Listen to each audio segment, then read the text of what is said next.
মুখ্যমন্ত্রী মমতা বন্দ্যোপাধ্যায়কে ৫ লক্ষ টাকা ফাইন করেছিল কলকাতা হাইকোর্ট।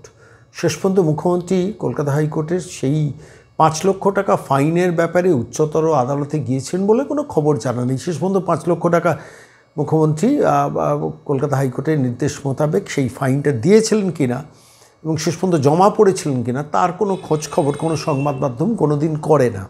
কিন্তু আজকে সেই প্রসঙ্গটা আমার মনে এলো, তার কারণ ৫০,০০০ টাকা ফাইন করলো কলকাতা হাইকোর্ট রাজ্যকে।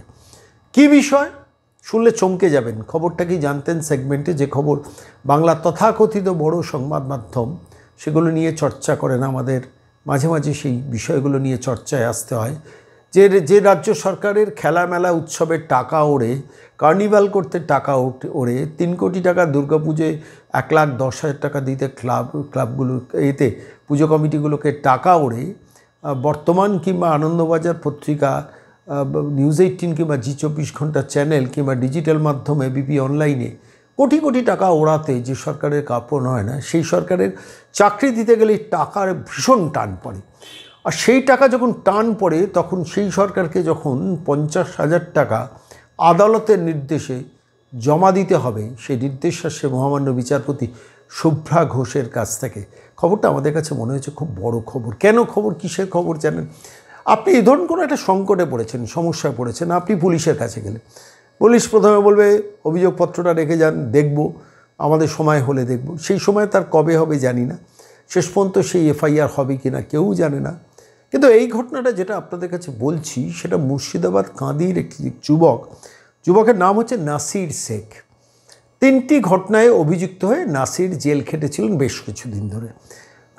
কাঁদি মহকুমা আদালতে সম্ভবত মহকুমা জেলে তিনি ছিলেন এবং বেশ কিছুদিন জেলে থাকার পর শেষ পর্যন্ত একে একে জামিন পেয়ে এই নাসির শেখ বেরিয়ে আসেন। বেরিয়ে যখন আসবেন ঠিক তখনই সংশ্লিষ্ট পুলিশ, সম্ভবত কাঁদিরই পুলিশ হবে, সেই পুলিশ তাদের আবার ১ মাসের জন্য জেলের মধ্যে ঢুকিয়ে দেয়। একটি অন্য কেসে অভিযুক্ত করে নাসির শেখকে জেলের মধ্যে ঢুকিয়ে দেয়। বেচারির পরিবারের পক্ষ থেকে বারবার করে কখনো আদালত, কখনো জেল কর্তৃপক্ষ, কখনো পুলিশ কর্তৃপক্ষর কাছে দরবার করা হয়, দিনের পর দিন দরবার করা হয়, কিন্তু নাসির শেখ আর ছাড়া পান না। ১ মাস জেল খাটার পর হঠাৎ পুলিশের বা জেল কর্তৃপক্ষর একটা বোধোদয় হয় যে না, এবার নাসিরকে ছেড়ে দিতে হবে। কেন?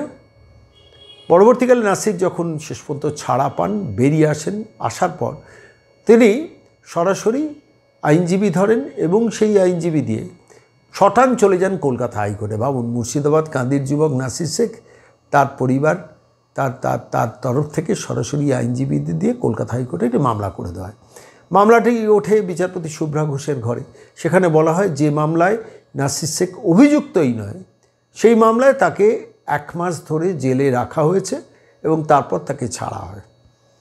নাসির যে এইভাবে কলকাতা হাইকোর্টে চলে আসবেন বোধহয় সংশ্লিষ্ট থানার পুলিশ কর্তারা জানতেন না, বুঝতে পারেনি। এরপর রাজ্য পুলিশের কাছে জানতে চায়, রাজীব কুমারের পুলিশের কাছে জানতে চান মহামান্য বিচারপতি যে হয়েছেটা কি, যে আপনারা যাকে নাসির শেখ বলে যে যুবককে ১ মাস জেল খাটালেন, যে মামলার সঙ্গে তিনি অভিযুক্ত নন, পরবর্তীকালে আপনারাই সেটা বুঝতে পেরেছেন, তাহলে জেলটা খাটালেন কেন? কি আজব যুক্তি দিয়েছে জানেন? মমতা বন্দ্যোপাধ্যায় রাজত্ব চালাচ্ছেন, রাজীব কুমার পুলিশ চালাচ্ছেন, শুনলে অবাক হবেন।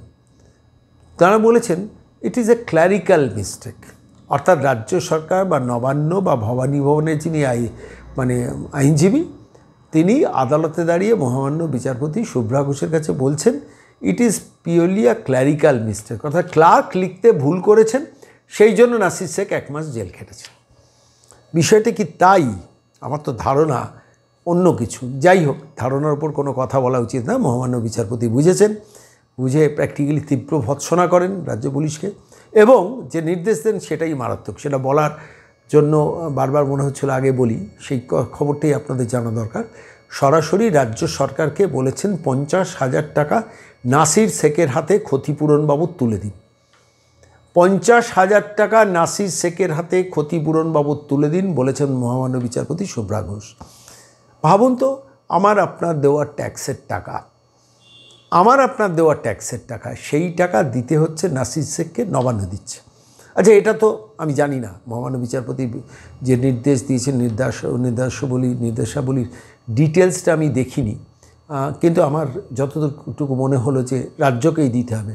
সংশ্লিষ্ট পুলিশের যে পুলিশ কর্মচারী এই কারবারটি করেছেন, কোনো পারপাসে করেছেন নির্দিষ্টভাবে, পারপাসবিহীনভাবে শুধু ক্ল্যারিক্যাল মিস্টেকে একটা লোককে জেল খাটানো 1 মাস ধরে, অ্যাডিশনাল জেল খাটানো, সেটা তো সম্ভব কি আমি জানি না, মনে হয় তো না। কিন্তু ঘটনা হচ্ছে আলটিমেটলি সেই পুলিশ অফিসারের তো শাস্তি হওয়া উচিত। ওই থানার ওসি, যে থানার ওসির নেতৃত্বে এই কীর্তি হয়েছে, তিনি বলবেন আমি জানি না, তাহলে নিচের তলার যে অফিসার যদি কেউ করে থাকেন, তাহলে সেই অফিসারের শাস্তি হবে না কেন? ওই 50,000 টাকা তো তার মাইনে থেকে কাটা উচিত। হবে কি? এ রাজ্যে কী হবে কী হবে না সবটাই স্পেকুলেশন থাকে। শেষ পর্যন্ত মুখ্যমন্ত্রী মমতা বন্দ্যোপাধ্যায় 5 লক্ষ টাকা যে ফাইন হয়েছিল আদালতে, সেটা তিনি জমা দিয়েছেন কিনা আমরা যেমন জানি না, তেমনি এটা জানতে পারবো কিনা জানি না। শেষ পর্যন্ত নবান্ন বা ভবানী ভবন বা রাজীব কুমারের দফতর শেষ পর্যন্ত 50,000 টাকা নাসির শেখের হাতে ক্ষতিপূরণ বাবু তুলে দেবেন কিনা, আবার সেই টাকাটা শেষ পর্যন্ত কোন ফান্ড থেকে যাবে, নাকি প্রাইভেটলি কোনো ব্যবসাদারকে ধরে বলা হবে যে নাসির শেখের হাতে বাবা 50,000 টাকা দিয়ে দাও। আমরা জানতে পারবো কি জানতে পারবো না জানি না। জানতে পারলে অবশ্যই খবরটা কি জানতে নিশ্চিতভাবে জানবেন। প্রতিদিন বিকেলবেলা চোখ রাখবেন খবরটা কি জানতেন, যে সেগমেন্টে এমন এমন খবর পাবেন যে খবর কোথাও পাবেন না। ভাবুন তো, আমি রাজ্যের, আবারও বলছি, একটা রাজ্যে যেখানে আর্থিক দৈন্য, সেখানে ক্ল্যারিক্যাল মিস্টেক কথাটা বলেও শেষ পর্যন্ত একটা রাজ্যের কানমোলা খেতে হলো, নবান্নের কানমোলা, এবং শেষ পর্যন্ত নবান্নের ভাড়ার থেকেই বেরিয়ে গেল 50,000 টাকা। এটি রাজ্য চালাচ্ছেন মমতা বন্দ্যোপাধ্যায়, রাজীব কুমার পুলিশ চালাচ্ছেন। সেই পুলিশ কর্মচারী কেন সাসপেন্ড হবেন না? সেই পুলিশ কর্মচারীর নাম প্রকাশ্যে আসবে না কেন? সেই পুলিশ কর্মচারীকে শোকজ করা হবে না কেন? সেই পুলিশ কর্মচারীকে জেলের ভেতরে ঢোকানো হবে না কেন? একজন সাধারণ মানুষ, আমি বলছি নাসির শেখ 3টে মামলায় অপরাধী অভিযুক্ত ছিলেন, তিনি জেল খেটেছেন, কিন্তু বেরিয়ে আসার পর তাকে 1 মাস ধরে জেল খাটানো purely on the basis of clerical mistake বিশ্বাসযোগ্য? আপনি বিশ্বাস করছেন, আমি তো বিশ্বাস করছি না। রাজ্য সরকার বলেছে বিশ্বাস করতে হবে। রাজ্য সরকার কত অগুন্তি এই ধরনের মিথ্যাচার আদালতের সামনে গিয়ে করে। আজকে অন্তত এটা আরও একটা তার প্রমাণ। আমি বলছি 2026-এ মহিলাকে না তাড়ালে এই রাজীব কুমারের অপশাসন সারা রাজ্য ধরে চলবে। যে ঘটনা আজকে আপনাকে বললাম, আজকে কাঁদিতে হচ্ছে, কালকে আপনার পাড়া হবে, আমার পাড়া হবে, জানতেও পারবো না। যে খবর তথাকথিত বড় সংবাদ মাধ্যম ফলো করে ছাপে না, খবরটা কি জানতেন চোখ রাখবেন। প্রতিদিন বিকেলবেলা অবশ্যই পেয়ে যাবেন।